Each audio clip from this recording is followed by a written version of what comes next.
નમસ્કાર વિદ્યાર્થી મિત્રો, હવે ધોરણ 9ની અંદર આપણે 20મી जो है एक काव्य आया धरती की शान, जो है पद्य में कविता जो है वो इनके कवि है पंडित भरत व्यास। पंडित भरत व्यास जी हिंदी साहित्य जगत के जाने माने गीतकार रहे हैं। आपका जन्म राजस्थान के चूरू नामक कस्बे में हुआ था। आपने कई गीत काव्य की रचना की है। आपको गीत रचनाएं हिंदी फिल्मों में भी ली गई है। आपको रचनाओं में विभिन्न मानव मूल्य स्थापित हुए हैं। प्रस्तुत गीत सन 1958 में आई हिंदी फिल्म गाँव की गौरी से लिया गया है। तो इस गीत में मनुष्य की महत्ता को देखते हुए मनुष्य को सबसे बुद्धिमान बताया है। मनुष्य ने अपनी बुद्धि और कठोर परिश्रम के बल पर जल, थल और नभ में तमाम उपलब्धियां अर्जित की है। तो मनुष्य ने अपनी शक्ति से प्रकृति को बहुत सीमा तक अपने अनुकूल ढाल में सफल हुआ है। तो कवि बताते हैं कि मनुष्य की शक्ति काव्य में अंतर्निहित है। तो यदि यही हमारी मानता का प्रमाण है, तो हमें अब ये काव्य को गानी है, धरती की शान। और ये काव्य ही आपको याद भी करनी है और ये काव्य आपको लिखनी भी है नोटबुक में। तो हम गाते शुरुआत करते हैं। धरती की शान तो भारत की संतान, बोलो। धरती की शान तो भारत की संतान, तेरी मुट्ठियों में बंद तूफान है रे, मनुष्य तू बड़ा महान है। तू जो चाहे पर्वत पहाड़ों को फोड़ दे, तू जो चाहे नदियों के मुख को भी मोड़ दे, तू जो चाहे माटी से अमृत निचोड़ दे, तू जो चाहे धरती को अंबर से जोड़ दे। अमर तेरे प्राण मिला तुझको वरदान, ये आत्मा में स्वयं भगवान है रे, मनुष्य तू बड़ा महान है। नैनों में ज्वाल तेरी गति में भूचाल, ये छाती में छिपा महाकाल है। पृथ्वी के लाल तेरा हिमगिरी सा भाल, गिरी भ्रुकुटी में तांडव का लाल है। निज को तू पहचान, निज को तू जान, निज को तू जान, जरा सकते पहचान, ये वाणी में युग का वान है रे, मनुष्य तू बड़ा महान रे। धरती सा धीर तू है अग्नि सा वीर, तू जो चाहे तो काल को भी थाम ले। पापों का प्रलय रुके, पशुता का शीश झुके, तू जो अगर हिम्मत से काम ले। गुरु सा मतिमान, पवन सा तु गतिमान, तेरी नभ से ऊंची उड़ान है रे, मनुष्य तू बड़ा महान है। तो ये काव्य का राग है। यही काव्य आप 7वीं में भी पढ़ चुके हैं। धोरण 7 में आप ये काव्य पढ़ चुके हैं और इसका राग भी आपको मालूम है। तो ये काव्य जो है, इसकी काव्य की समझूती हम समझते हैं, समझिए आप।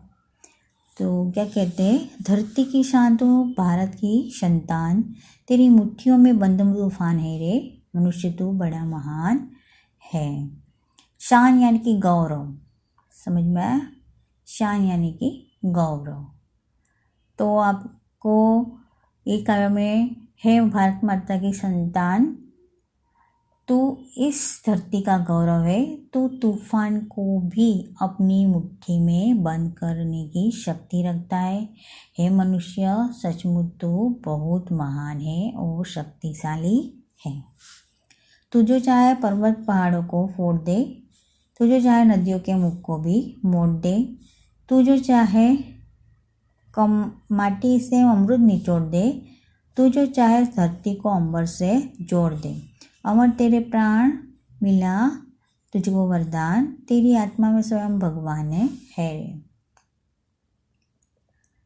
तो अब निचोड़ना यानी कि निकालना, अंबर यानी कि आकाश, अमर यानी कि न मरने वाला, ज्वाल यानी कि अग्नि की लपट, भूचाल यानी कि भूकंप, महाकाल यानी कि शिव, ठीक है, लाल यानी कि पुत्र।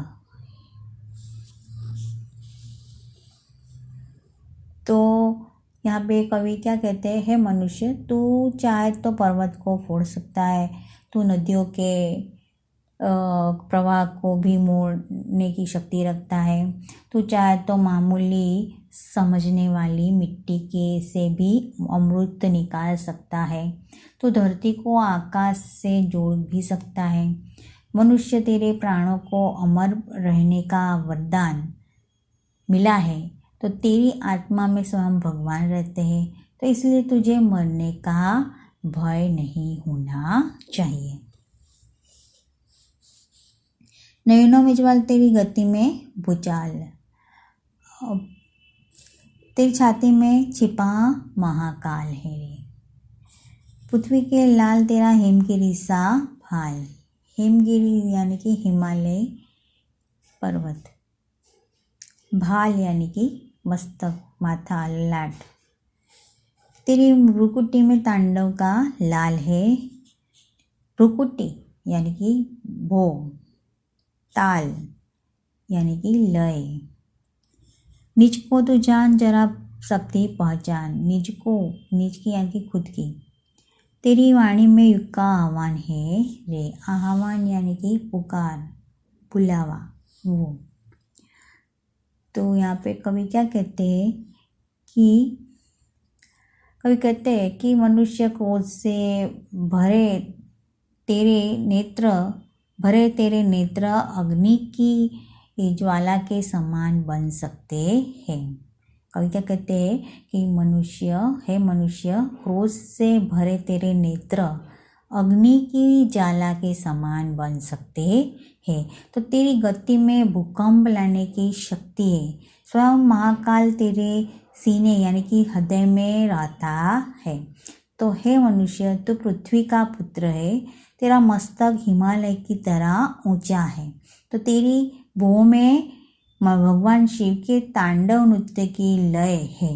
तो हे मनुष्य, तू खुद को पहचान, तुझमें अपार शक्तियाँ छिपी है, तो उन्हें जानने का प्रयत्न कर।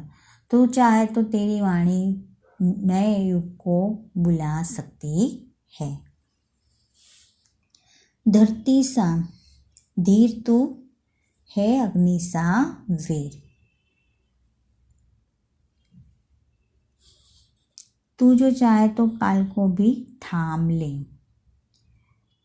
पापों का प्रलय रुके, प्रसुता का शीश झुके। प्रलय यानी कि बाढ़ आती है ना, वो।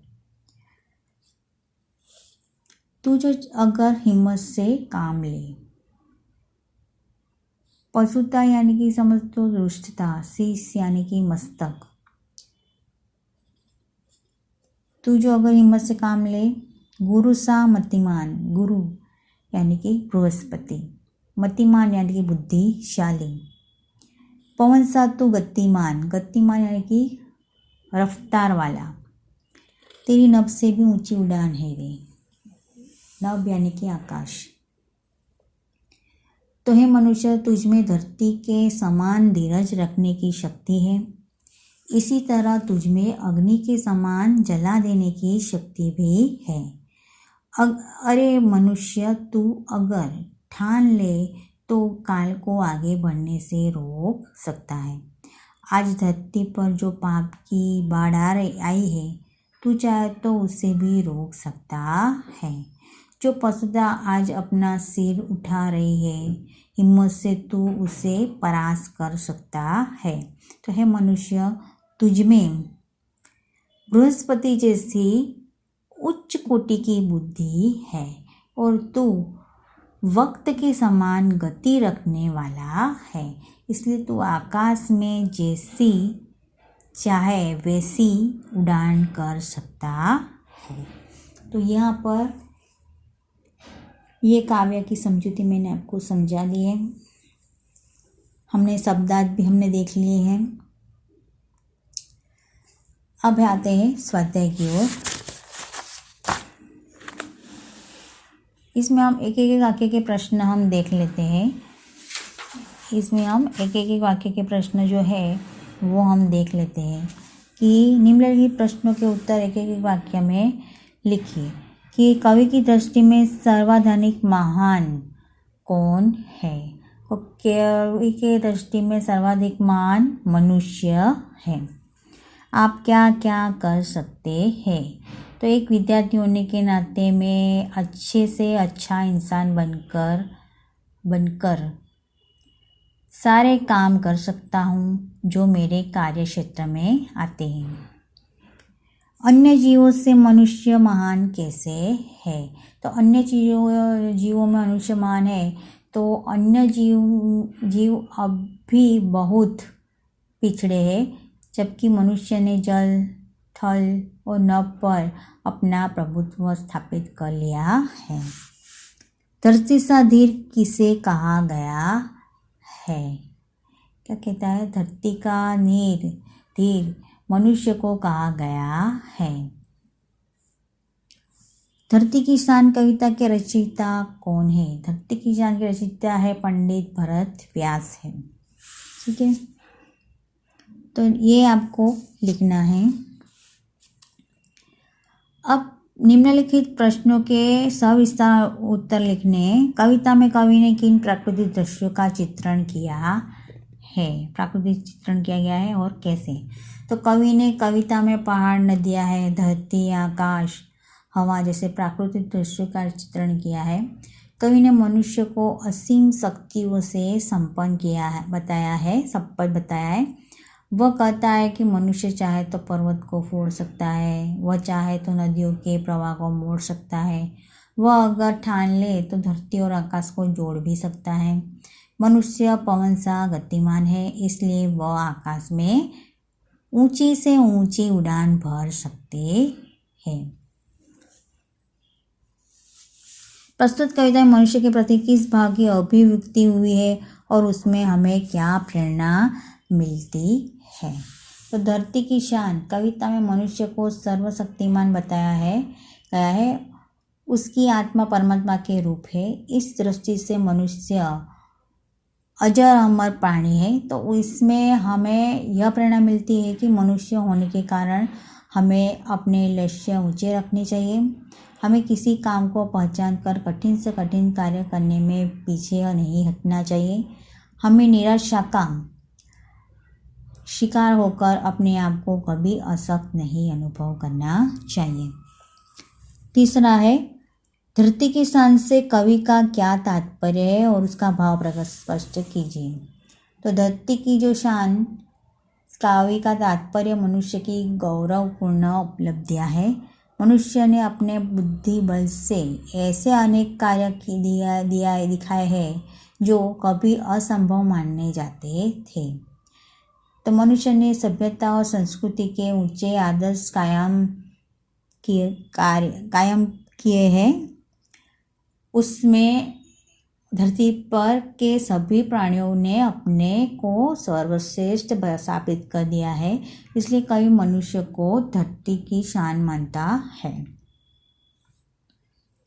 धरती की शान से चलो ये हो गया। चौथा वाला है, मनुष्य के लिए कोई भी कार्य असंभव नहीं है। काव्य के आधार पर अपने विचार प्रकट कीजिए। मनुष्य अत्यंत समर्थ प्राणी है। वह चाहे तो पहाड़ों को फोड़ सकता है, वह चाहे तो नदियों के प्रवाह की दिशा बदल सकता है, वह मिट्टी से अमृत निचोड़ कर सकता है, वह चाहे तो काल को भी रोक सकता है। इस प्रकार मनुष्य हर असंभव कार्य को संभव बना सकता है। पांचवा, धरती की शान कविता का केंद्रीय भाव स्पष्ट कीजिए। तो धरती की शान कविता में कवि ने मनुष्य को धरती का सर्वशक्तिमान बताया गया है। क्या बताया गया है, कि धरती की शान कविता में कवि ने मनुष्य को धरती का सर्वशक्तिमान प्राणी बताया गया है। कवि ने के अनुसार मनुष्य ने अनेक प्रकार की शक्तियाँ छिपी हुई है। मनुष्य अपनी इन शक्तियों को नहीं पहचानता, इसलिए वह असहाय बन जाता है। तो सच यह है कि मनुष्य महाकाल बन सकता है, उसकी आवाज़ युग बदल सकती है। तो यह चाहे तो ऊंचे से ऊंचे उड़ान भर सकता है। इस प्रकार कविता का केंद्रीय भाव मनुष्य को अपनी शक्तियों को पहचानने के लिए प्रेरित करता है। ठीक है, तो अब यहाँ पर ये प्रश्न हो गए। समानार्थी शब्द जो है वो भी आप बुक में है तो वो लिख सकते हैं। और विलोम शब्द है यानी कि विरोधार्थी शब्द। तो विरोधार्थी शब्द देख लीजिए। पर्यायवाची तो सभी है, भूचाल है, हिमगिरी है, वाणी है, तूफान। भूचाल का सीधे देख लेते हैं कि भूचाल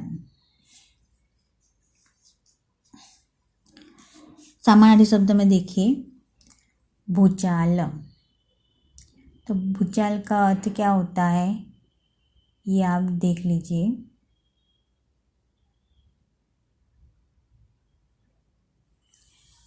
भूचाल यानी कि क्या होता है, ये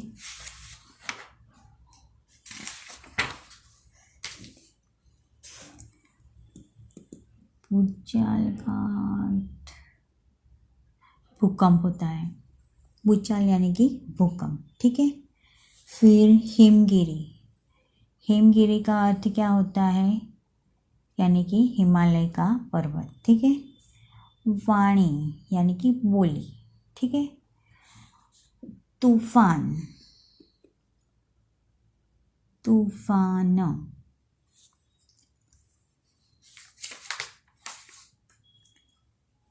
तूफान का मतलब कि कहर जो होता है वो। धीर, धीर यानी कि धैर्य युक्त। अमृत, अमृत का सुधा। धीर का धैर्य युक्त। हिम्मत, हिम्मत यानी कि शक्तिशाली जो होता है वो। नभ यानी कि आकाश। ठीक है, और हिम्मत का तो मैं वीरता भी कहा है। वीरता और शक्तिशाली जो है वो। फिर निज, निज का अपना। अब विलोम शब्द देखिए। अमृत का जहर आएगा, विष भी आ सकता है।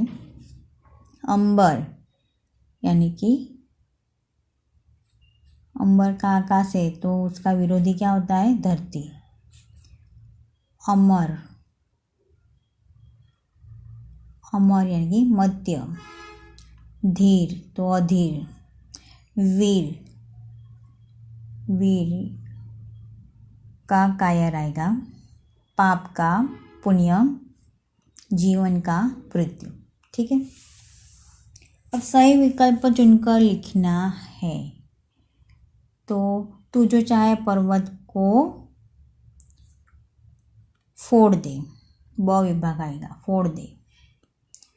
पृथ्वी के लाल तेरा हिमगिरी सा।